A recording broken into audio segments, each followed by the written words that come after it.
Okay. Hello and welcome to another episode of podcast My Voice. My name is Katja and today with me is Lana. Hi, Lana. Hi. Hi. Lana, today we will talk about a very, very interesting topic. And I would like you to tell us a little bit what projects are you working on right now? What do you do? And let's say, can you explain what your role actually involves? So I'm the person behind Physiotherapists Without Borders. So my role involves much everything. So actually, it's from project planning to, let's say, working with the patients on the field, preparing volunteers for the expeditions, to donations, dissemination, and also, yes, just having contact with our hosting organization before and after our work in Africa or in Peru or wherever it is. So I'm a physiotherapist, but I'm also much more. So in the first place, I'm always a humanitarian. That's why I do what I do. But so in reality, my role is not just clinical. That's what I wanted to say. So organizational, emotional support, whatever it is, to just keep everything going. Tell us a little bit more. How does your organization differ, for example, from other humanitarian organizations? What is your aim with your organization? I would say most of the organizations, I would say the bigger ones that are working in our field are more active in the emergency response, also working closely with refugees, providing food, providing medicine, providing, sometimes, because there's so much work with that, there's not much time for caring for those people in other fields. They do not see the patients after that. So they provide everything that is necessarily needed. But after that, which means like injury prevention or going back into the community, going back to work, it's not there. I always say we are the middlemen that are, caring for people at home and also giving them the ability to go back into their life. It's a lot of different, it's connected. Basically, we are connected to them, they're connected to us. But we are the later stage, I would say, because we are not medical doctors, and we are also not, I would say, the organization that is working with them, like on the emergency response. So we are the later stage, but we are the crucial part of giving people meaning of life again. So yeah. Lovely, lovely. Let us explain a little bit. So where is your base, or where are you located? Yes, where are your head offices, and who do you help? So where do you go? What is your aim? What countries? So we are based in Maribor. So we are preparing there. We are having presentations there, and yeah, everything goes from there, and it goes to Ghana, Kenya, Tanzania, Gambia, sometimes also Palestine before the war, India, and Peru. So every year we are receiving a lot of offers to work with different countries, different organizations across the globe. But currently we are working as much as we can with the organizations that we know, that we have some connect. It's that we're having like 5 or 6 countries until now that we work with. So we start in Slovenia, and then we travel around the globe, and we are also working in many groups. So many projects or many actions are at the same time. So one action in Kenya at the same time as in Tanzania. And we are trying to work 3 to 4 weeks in one base. Then we return home and another group comes. So we want to be efficient, and we need to be also long term. Lovely, lovely. Before we go into what does your typical day look like, because it's probably very, very interesting and intense, I will ask Yeah. you, when you say we, who is on your team? Do you also work with other countries? Like, do you have teams all around, where you work, or do you have a base team? So yeah, we have a base team and we also have the other ones that you said. Okay. It's everything. Yeah. So it depends also from action to action. So it's actually both. Mm-hmm. Yeah. So we had a team from Austria working with us. We had a team from Peru working with us Wow. in Tanzania. So it's really like there's no rule here. Is it hard to establish, so how do you establish the contact, or how do you keep the contact with them? Do you meet every week, even when you're off the field? Most of the time, it's 6 months before we arrive. We Mhm. have with our hosts or with our host organizations some meetings, some preparations. Otherwise, once we go from them, like once we come home, their work is to continue with our work.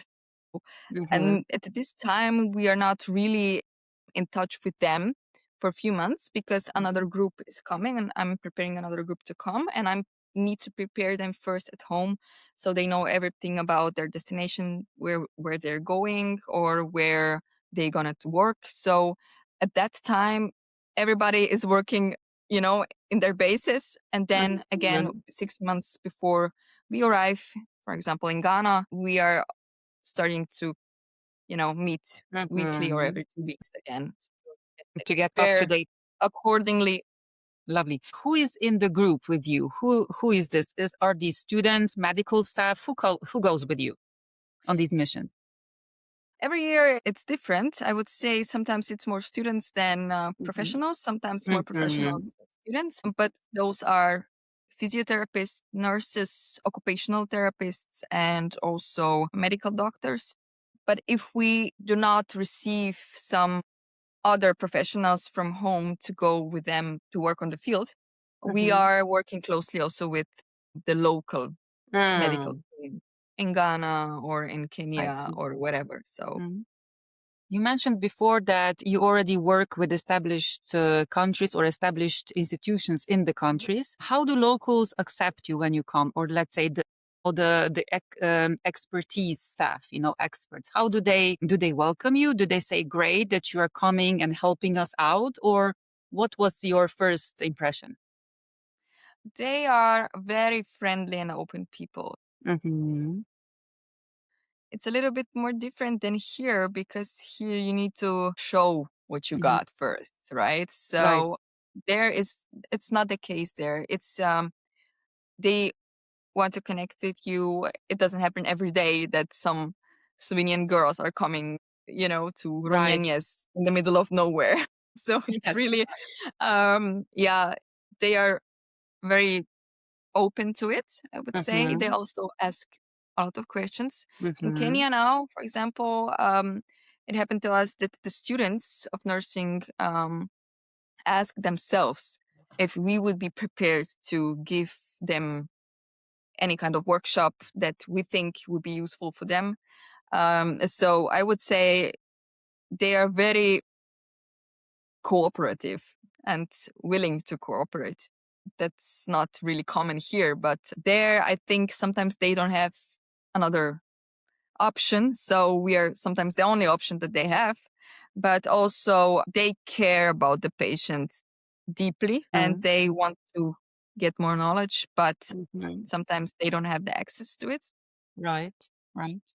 Yeah, So they are curious, as I they hear. are. Yeah, They they're very want to curious. learn. Yeah. Yes. Yes, Do you exactly. also then follow up? You probably follow up, right? And then you try to establish also the connection further, yeah, with them? Yeah, so Mhm. that's very important for us. So we are in contact with an organization that also Mhm. keeps contact with them. So Mm. like let's say staff in general, but also Mhm. with those people that we work closely with. So every time the new groups is coming, to Kenya or Mhm. Tanzania Mhm. or wherever, they are trying to, follow up what's Mhm. the Mhm. past group has left. So Mm. they want to keep in touch, and also they expect that after a year or two, new groups are coming and they are bringing new knowledge also. Lovely, lovely. Tell me, Lana, in your opinion or what you saw, who needs your help the most? Are these the elderly, women, children? What would you say? It depends on the country, or Mm-hmm. it depends on the area where we work. Most of the time, the most vulnerable people Mm-hmm.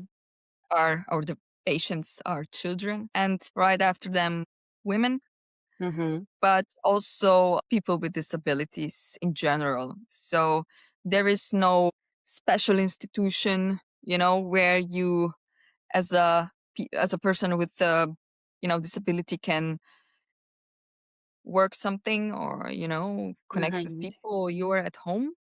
You Mm-hmm. are dependent on your family if the family is poor. Mm-hmm. So yeah, I think children will be the most, and especially children with disabilities that are born with disabilities, any kind, are the ones that need our help the most. But I think, you know, once we stay in a country long enough groups are there, the circle of people who needs us just grow. Yes. Yeah, it's hard to say because the healthcare there is so bad, and the Yeah. accessibility is so bad. So once you go around and go to people's homes, you see everybody needs something. Wow. So So from this perspective, Lana, you would say that government, the local government doesn't actually support these people in any way, or do they support them? they supported, I would say, yeah, sometimes they do. They Mm-hmm. have some actions that, for example, Mm-hmm. children that are born with disabilities, that they get some kind of support in a way Mm-hmm. that is helping them at least to have a decent life. But I saw also, if that child in few years needs an x-ray for whatever reason, the insurance, for example, in Kenya does not cover all of it, so they need to pay still, something to it, Mm-hmm. or they need medicine and they still need to pay for it. Not all of it, but part of it. But sometimes, when you have children like this, you cannot even afford to go to the hospital. Mm-hmm. Mm-hmm. Yeah. So, yeah, it's really rare and it's not efficient, Mm-hmm. the help that they're offering. That's why there are so many NGOs there working for, Right. you have NGO for eye health, or they have Wow. for clubfoot, Mm-hmm. Mm-hmm. Yeah. yeah, Sounds good. reconstruction or Yeah. operations. So it's a complex thing, and I think people sometimes are also a little bit confused because there are so many of them and they don't know Right. who to go basically for Mm-hmm. the problems that they have, because they cannot depend on the hospital anymore. It's understandable. Tell me, so when you go there, do you also bring any medical devices there? Do you also donate, like any equipment that they can actually help the patient? Yeah, so our focus is bringing the stuff, medical stuff there, that not only what they need, but that is useful to them. Because Mm-hmm. sometimes we see that, the local hospitals or, yeah, local health centers are Mm-hmm. receiving very high level equipment Mm-hmm. from Europeans, from other NGOs or other countries. But the problem is, the infrastructure there is not ready for it. And also they're lacking of engineers who knew how to repair those things when something goes wrong. So Mm-hmm. we are trying really to invest into the things that will last. For example, we got a very generous donation from Generali insurance company, and they said, well, we see that you need an ultrasound for Larabanga, the village in northern Ghana. It was a problem where the pregnant women needed to drive 3 to 4 hours for a checkup, Mm-hmm. ultrasound checkup. Mm-hmm. And it was a big problem because sometimes it was really too late for any checkup already. So we Wow. decided to invest in that. But we work different because first we talk with the locals. First, we talk with our local organization, with our partners. Like, is this a smart thing to do? Is this Right. even useful to them? Do they even know how to handle those kind of stuff? Yeah. And once we receive good answers, then we invest something like this. Yeah, um, that's how it works. So your last trip, Lana, was Kenya, yeah? You told me. Exactly. Yeah, fresh from Kenya. Fresh from Kenya. Now, tell me a little bit, or tell our viewers and listeners a little bit about Kenya. What was your first impression when you came to this African country? I mean, I traveled a lot, and most of the time I stayed in African countries. So it was not very surprising to see everything that Kenya is about, but it was very refreshing, to see people happy, people laugh. Very, like I said, they're very open people, very friendly, very welcoming. So yeah, I kind of felt home already. Yes. So it wasn't that much of a surprise anymore, but yeah, it was a warm welcome. So Lana, when you say that you weren't so surprised anymore, how long have you been now traveling back and forth to Africa in years or maybe travels? Do you oh count? no, I don't. I would say, well, the first trip to Gambia was in 2018. So Hmm. Okay. yeah, Yeah. um, It's quite some time. Six, almost seven, every eight year. years. Yes, And already. every Yeah. year? So yeah, Every year, how almost many times do you approximately travel? Do you count? 3, 4 times? More? per year. Yeah. Yes, definitely 3. Yeah, now that I have a job, not that Mhm. much anymore. Mhm. But before it was also, I counted one year, it was 10 countries per 1 year. Mhm. So now I reduced it to 3. So Uh-huh. yeah, I understand. And you said that you usually stay around 3 weeks in one location? exactly. Yeah. Yeah, I stayed also for more, but now Mhm. 3 to 4 weeks is max. So I Mhm. prepare the group, I'm with them, and then I go back home and another Mhm. group can follow. Yeah. I see. How many volunteers go with you? Like, like 4, 5, 6 more usually? Um, Most of the time we are limited to 5 Mm. because also it's easier for all the transportation and all the Accommodation and logistics. everything probably. Yeah, the Yeah. logistics. So 5 maximum per group. But we also had some Mhm. bigger groups with 11 or 12 people. But it was really hard to coordinate everything, and to organize everything efficiently. So we reduced it to 5. Lana, can you please tell us? I didn't ask you this before, and now I remember. What actually inspired you to go on this journey on, helping people, traveling? Yeah, sometimes I ask that myself, I think. Hmm. Because I cannot remember. I just think that I was open to the possibility of going into the humanitarian sector. And once I started, there was no coming back really.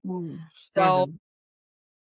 I was a student, for first year of my bachelor degree, and I saw the opportunity to work in the local hospital in the Gambia. Hmm. And I just, needed to go for experience. I thought it was for experience. So I never really thought I'm going there and now I'm gonna Right. save, the whole country there. Hmm. No. Then I think it inspired me to go further, not just going back and working, but also creating something that has a meaning. Hmm. And now, yeah, 8 years later, I'm here Here talking you are. about it. Yes, yes. Mhm. So it was just this, some people say you have that itch that, Right.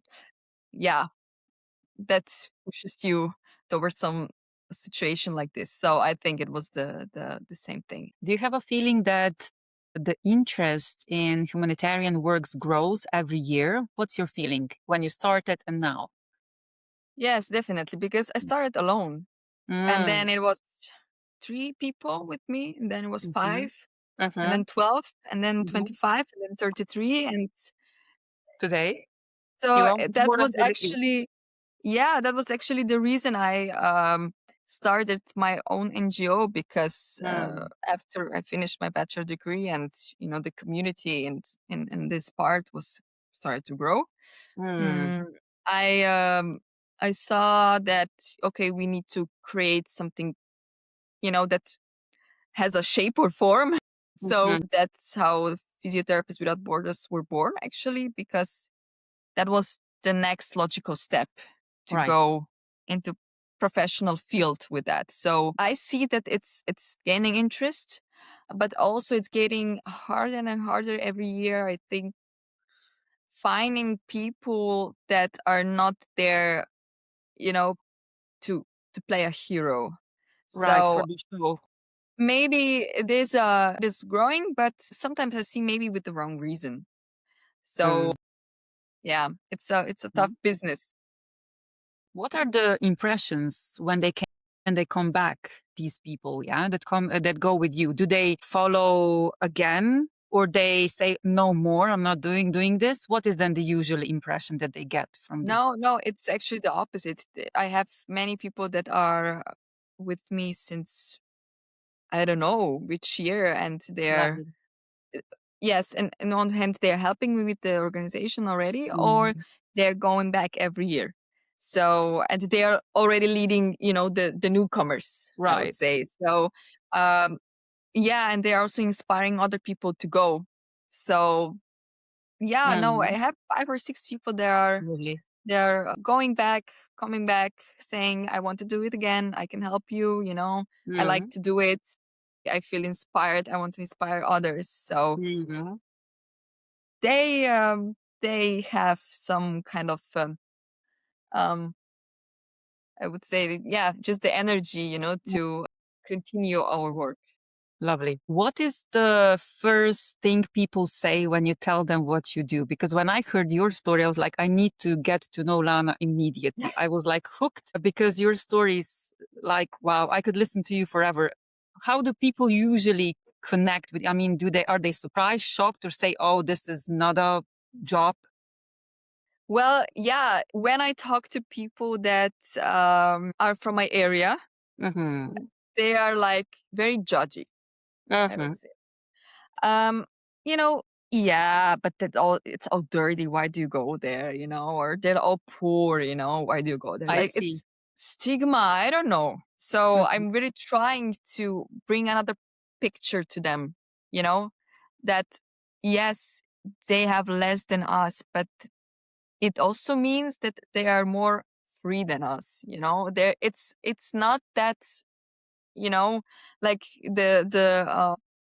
the for example the newspapers or TV is showing us how it is. Mm-hmm. It can be like this, but it Mm-hmm. doesn't mean that we need to judge them like, oh, they're so poor. I think Right. if anybody had the chance to not you know be poor, nobody would be poor. So sometimes it's not as we think it is. But Mm-hmm. if I tell this to my colleagues, say other physiotherapists, Mm-hmm. it's also very different. Those who are open to this kind of work, they're very proud. Oh my God, I cannot believe someone from Slovenia is doing this, and you're doing this since forever, and you started when you were 20. And now, wow. But there are some professionals that say, yeah, no, you're not efficient, you're not doing enough, you're not Mm-hmm. doing the right way. And those are the people who were never there. Right. Never. And Right. they don't even want to go. They just Mhm. like to judge. So Mhm.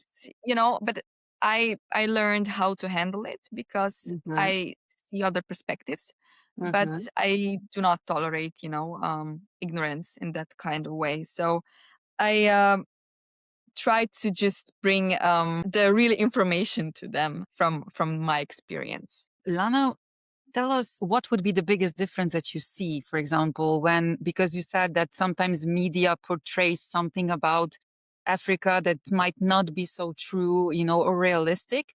But tell us what you felt would be the biggest difference. Is it cultural? Is it societal? What would be the biggest difference, let's say? Yeah, I would say cultural. Mm-hmm.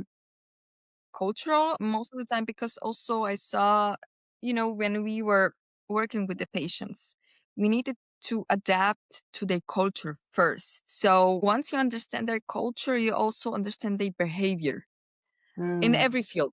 So education, taking care of their health, So I would say, because media is showing us just a situation, Right. just a situation that happened and nothing that is behind.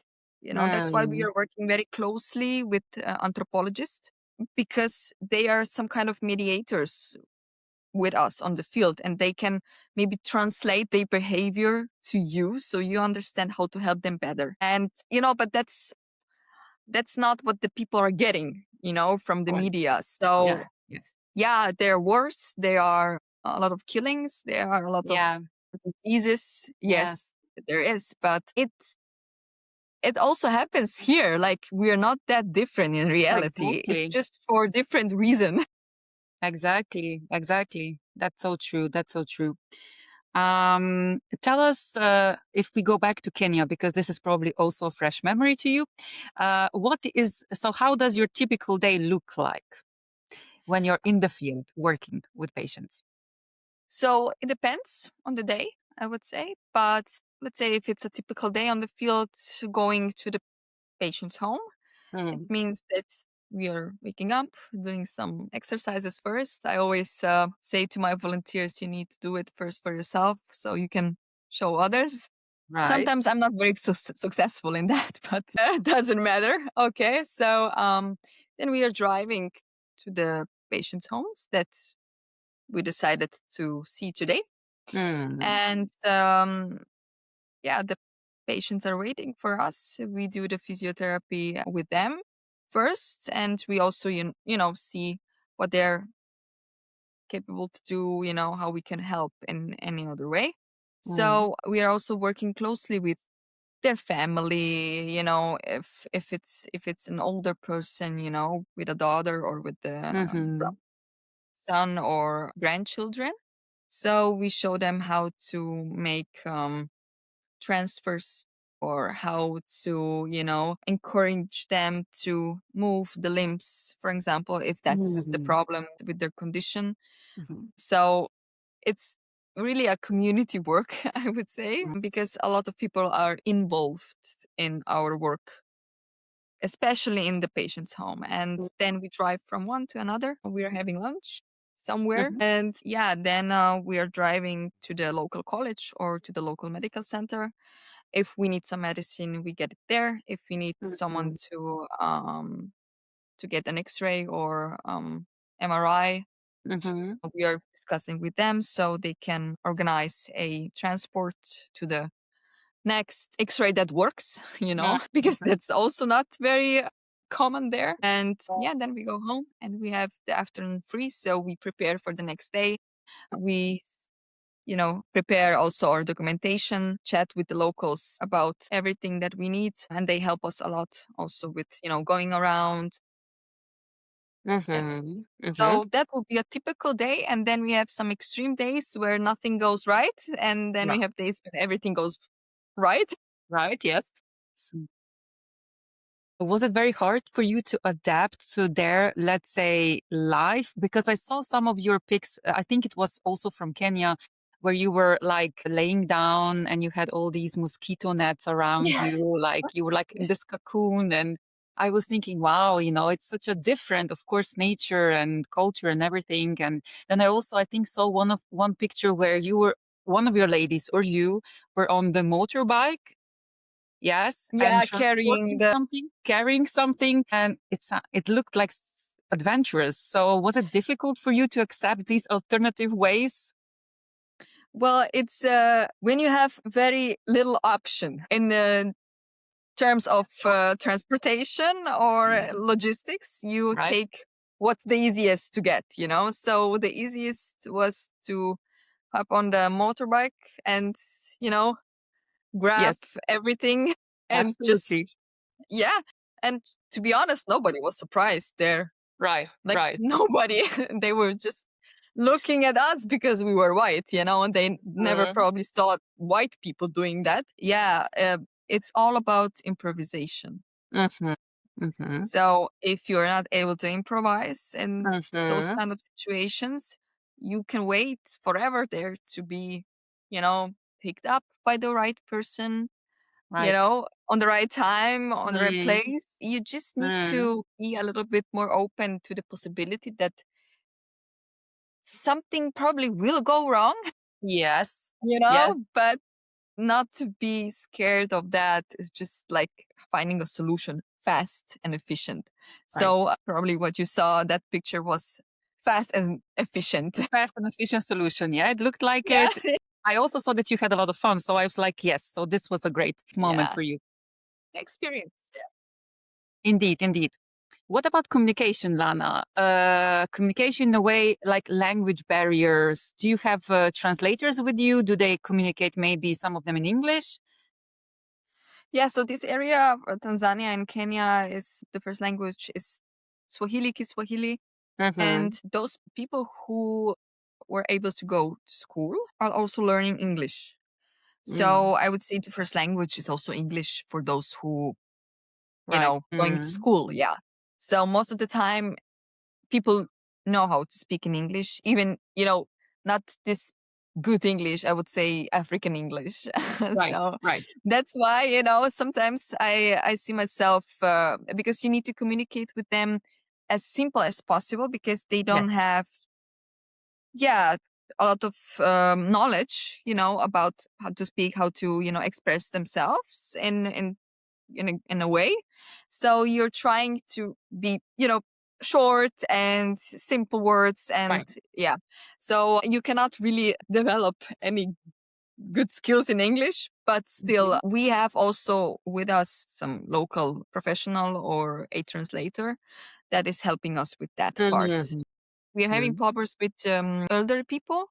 They sometimes don't know how to speak English, but we also saw in Kenya now that those people that are home with the patient, if it's a sister, if it's a daughter, it doesn't matter, younger, they communicate with us in English. So we're also choosing, that have,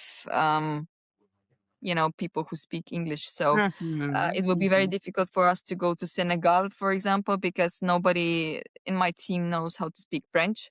Mm-hmm. Um, Otherwise, we were also in a project in Peru, but it was also different because people there are also good at English, Mm-hmm. even if it's South America. But yeah, and we've never had problems with that because also physiotherapy is a lot about moving the body. You show something and the other person just repeats it, and that's all. But in terms of other communications and speaking with professionals and other things, yeah, it's not a problem. Everybody speaks enough English to So be you can able to organize communicate. something. Yeah. Lana, have you ever felt unsafe when you were traveling or when you were communicating with them as a lady there? Actually, no. Felt it was just one time that I felt not okay, not safe, Mm-hmm. and that Mm-hmm. was not in Africa. It was in Israel. Oh, wow. And Interesting. only there my phone was stolen from my bag. Mm-hmm. Mm-hmm. So I traveled 30 plus countries around the globe, and Mm-hmm.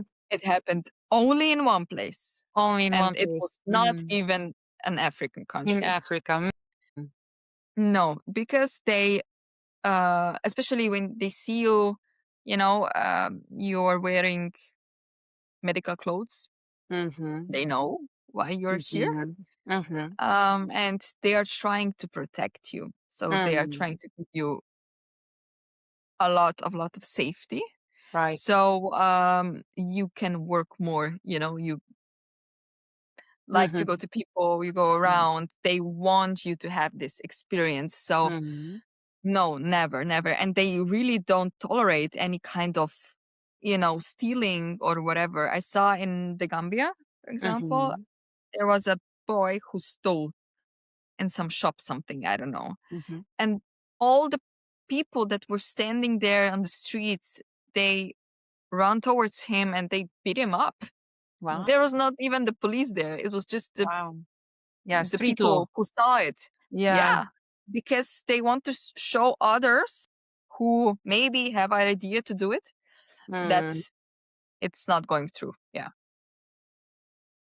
Lana, has this traveling, back and forth, I'm going to ask you now, this made you more grateful, let's say, or not maybe grateful, but let's say look at health, life different? Yeah, definitely. Because, when somebody says to me, here in Slovenia, in Prekmurje, wherever, Mhm. oh my God, I have so much pain and I don't know what to do and Mhm. Mhm. I don't get help or whatever. And, you know, I really cannot relate to that Yeah. because I saw what it means that you can't do something. I Mhm. really saw it. And here, where you have million options and Mhm. also a system that is providing you free healthcare, Right. yes, of course, quality of it is another topic, but Mhm. you can get it. But you have also an option to get the information about your health. Right. So you have the information how to take care of yourself. Mhm. But if you don't want to do it, you will not do it. And it's easier to complain about everything, about our health system, about insurance and everything. But I think I'm less, how should I say it? I have less tolerance for Right. it. Right. I said, you have the ability, you have the knowledge, you have the help, Mm. you have Mm. everything, and you're still not willing to do it. You need to do it by Mm. yourself. You need to start exercising. You need to lose Right. weight. You need to stop Right. eating sugar. You have that option, but you don't do it. So you complain about anything and you expect us, me, our Mm. professionalism to help you. We can give you information. We can give you something you can carry, in your head, and you start behaving different, in terms of Mm. taking care of yourself. But if you will Mm. not do it, don't blame it on us, and there is different, they Um, don't have the option. And mm. we are the only thing that they got. So they will take us more serious Mm. and also show more respect towards us because we are doing that for them, because we want them to be better and to Mm. have some meaning in life, Mm. So I look at that as something that is yours. Mm. It's on yours. And if you are not taking good care of it, it will be Mhm. bad. And that's it. So it's pretty simple. But also I see now that first I always talk to a patient about their side of the story, like what do you think happened to you? What do you think would be a solution for you in terms of rehabilitation, or what do you need or whatever? Because sometimes people just need a conversation. People need to feel a good energy and they need to feel seen. So that what that what's the difference maybe between our culture and their culture, because Mhm. there, once you step into their house, first Mm. they need to see that you are open Mhm. for accepting their culture and their behavior. And I kind of adapted it to my work now, and I see the switch in the patient. Okay, I thought I'm just a number. Obviously I'm not. I can trust you more, and because I trust you, I'm willing to do more for myself. So Mm. it's really interesting. Yeah. Very, very interesting indeed. Lana, tell us, where do you see yourself in 10 years, or your organization? What were your plans, heartfelt plans and wishes for your organization? I don't know. Because what I learned, and also what a very good friend told me, everything is possible and nothing is perfect. So Very if well. you would ask me that question 8 years ago, once I started with this journey, I would never in my life believe that someday I will have my own NGO, and Mm. a job and a master's degree in that field. So I have no idea Mm. where life is going to take me, and in this journey. But I hope that in 10 years I will be able to work with Physiotherapists Without Borders 100%. Mhm. So now it's just a charity work that is growing. Definitely. That's why we are starting to work on projects, funded projects, and also starting, grow our community in a way that I can have people working for this organization. So I hope in 10 years, really, I will be able to go to Africa for work, or go to a conference in the Middle East for work because that's what I do, not doing it at the time where I should have holidays. So yeah, I just hope it goes in the right direction, that the idea stays, that's providing rehabilitation should be, a normal wish from every healthcare professional. So more people can join me in this journey, but also that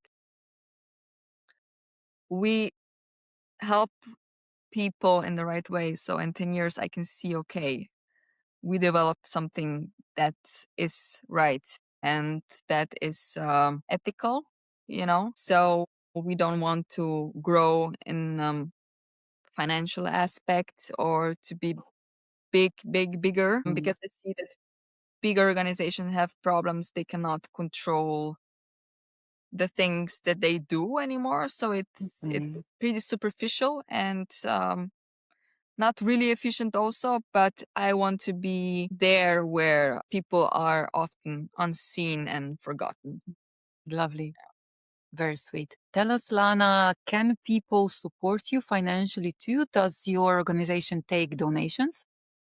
Yes, so currently we have open account for donations. So we are hoping to get financial help for buying some equipment for disabled children. So the next group of volunteers can already bring it to them. So we are always also looking for investors or help that help us to reduce the financial burden of the volunteers. So I always have my opinion basically is that if you're a volunteer and you choose this path, that your work obviously should not be paid, but also you should not spend your own money for Right. this. It should be covered, at least accommodation and food. So you feel like respected in a Right. way, Right. maybe. So we are very happy for every donation. It can be also a donation of equipment or medicine or any kind that helps us with the field work, especially. We are now connected also with the local university in Embu, Kenya, and they also told us, look, if you have any books in English or if you have any computers that still work, but you don't want them anymore, you can bring it to us. Students will be very happy. So we are trying to support also the locals with who we work. So yeah, any kind of help is welcome. Very well. And tell us, where can people reach you? Is it through Instagram, email? Can you tell us? Yeah, so we have an Instagram account, we have Facebook account, and also email. We also have a website where you can ask us a question or send us an Okay. email. So Yeah, so we have everything, so it's really easy. Also, if you Google us, we are on Google already. lovely. So all of the links I will put around this video. So all of you who are listening or watching, you can contact Lana, and of course then proceed with donations or any help you wish to give. Very well. Lana, thank you very much for your time. It was such a lovely chat. Thank you very much. Really, I appreciate it. And Yeah, thank you for having me. You're welcome. Anytime. And we'll see each other very soon. Yes. Thank you very much. Yes, for that. Bye bye. Thank you. Bye bye.